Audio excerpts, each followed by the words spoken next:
নমস্কার বন্ধুরা। আবহাওয়া দফতরের সূত্রে জানা গিয়েছে আগামী 6 জুলাই অর্থাৎ শনিবার পর্যন্ত রাজ্যের সমস্ত জেলায় বৃষ্টির সম্ভাবনা রয়েছে। কোনো কোনো জেলায় ভারী থেকে অতি ভারী বৃষ্টির সতর্কতা জারি করা হয়েছে। আবহাওয়া দফতরের সূত্রে আরও জানা গিয়েছে আগামী শনিবারের পর থেকে দক্ষিণবঙ্গের জেলাগুলিতে বৃষ্টির পরিমাণ আরও কমবে। তো বন্ধুরা, বিস্তারিতভাবে জানতে হলে অবশ্যই ভিডিওটি শেষ পর্যন্ত মনোযোগ সহকারে দেখবেন এবং আপনার জেলার আবহাওয়া বর্তমানে কেমন রয়েছে তা আমাদের ভিডিওর কমেন্ট বক্সে কমেন্ট করে জানিয়ে দেবেন।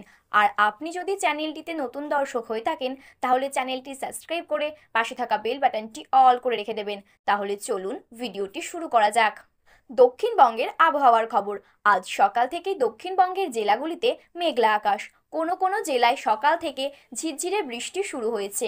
আবহাওয়া দফতর জানাচ্ছে দক্ষিণবঙ্গের জেলাগুলিতে এমনই আবহাওয়া থাকবে আগামী শনিবার পর্যন্ত। আজ এবং আগামীকাল শুক্রবার দক্ষিণবঙ্গের বেশ কয়েকটি জেলায় ভারী বৃষ্টির পূর্বাভাস রয়েছে। এই পর্বে আগামী শনিবার পর্যন্ত দক্ষিণবঙ্গের সব জেলায় বৃষ্টির পূর্বাভাস জারি করা হয়েছে। দক্ষিণবঙ্গের জেলাগুলিতে আগামী শনিবার থেকে বৃষ্টির পরিমাণ কমবে। আগামী সোমবারের পর থেকে বৃষ্টির পরিমাণ বেশ খানিকটা কম দেখা যাবে দক্ষিণবঙ্গের জেলাগুলিতে। কলকাতার ওয়েদার আপডেট। শহর কলকাতায় আজ বৃহস্পতিবার সকাল থেকেই মেঘলা আকাশ। আবহাওয়া দফতর সূত্রে জানা গিয়েছে আজ বেলা বাড়লে কলকাতা শহরের বেশ কিছু অংশে বজ্রবিদ্যুৎ সহ হালকা থেকে মাঝারি বৃষ্টিপাতের সম্ভাবনা রয়েছে। বৃষ্টি হলেও মহানগরীতে আর্দ্রতাজনিত অস্বস্তি কমবে না। উত্তরবঙ্গের আবহাওয়ার খবর। বর্ষার তুমুল বৃষ্টি চলছে উত্তরবঙ্গের জেলাগুলিতে। উত্তরবঙ্গের ওপরের দিকের 5 জেলায় ভারী থেকে অতি ভারী বৃষ্টির সতর্কতা জারি করেছে আবহাওয়া দফতর।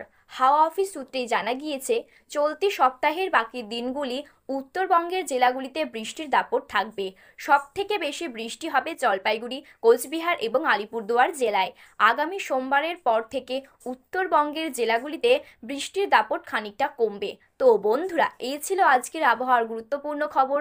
এই রকম আবহাওয়ার গুরুত্বপূর্ণ খবর সবার প্রথমে পেতে হলে আমাদের চ্যানেলটি সাবস্ক্রাইব করে পাশে থাকা বেল বাটনটি অল করে রেখে দেবেন।